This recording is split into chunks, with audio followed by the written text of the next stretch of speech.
نبی پاک علیہ السلام نے فرمایا کہ حیاتی خیر لکم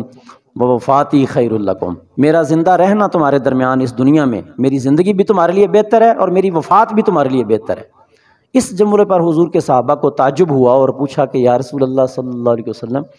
آپ کا تشریف رکھنا ہمارے درمیان، حیات رہنا، ہمارے سامنے رہنا، یہ تو ہمارے لیے واقعی بہتر ہے، ہمیں بھی سمجھ آ گئی، پر اگلی بات کی سمجھ نہیں آئی کہ آپ فرماتے ہیں کہ آپ کی وفات بھی ہمارے لیے بہتر ہے، یہ کس طرح بہتر ہے؟ تو اس کے آگے حضور نے فرمایا کہ جس طرح آج میں یہاں موجود ہوں اور تم اپنے مسائل آ کے مجھ سے پوچھتے ہو، شریعت کی رہنمائی لیتے ہو، اپنے بڑے بڑے مسائل تمہارے میری وجہ سے حل ہوتے ہیں، کوئی آ کے دعائیں کروا رہا ہے، کوئی سوال پوچھ رہا ہے، کسی کے لیے قرآن کی آیتیں نازل ہو رہی ہیں، کسی کے لیے حکم ربانی کچھ الہام وہی آ رہی ہے۔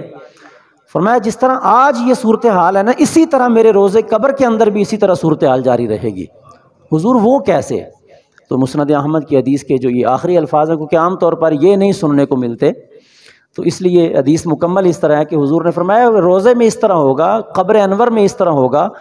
کہ جب بھی میرا کوئی امتی نیکی کرے گا تو میں اپنے اس امتی، فرمایا میری امت کے اعمال میرے سامنے روزانہ پیش ہوتے ہیں،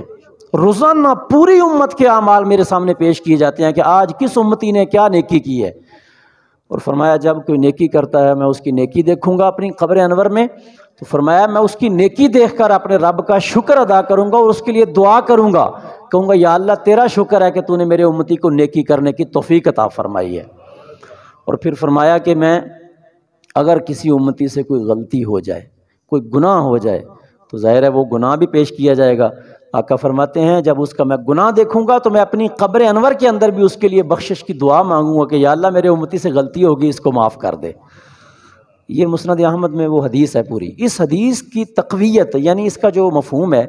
اس کے تائیدی دلائل ایک امام نے، ایک محدث گزرے ہیں، انہوں نے بہت ساری اس پر درجنوں احادیث جمع کر کے پوری کتاب لکھ دی۔ انہوں نے کہا اس حدیث کے اندر شک کی گنجائش ہی نہیں ہے، واقعی سرکار کا طریقہ آج بھی یہی ہے۔ یہ اللہم صلی علی فلاں والی جو دعا ہے کہ یا اللہ فلاں پر رحمت نازل فرما،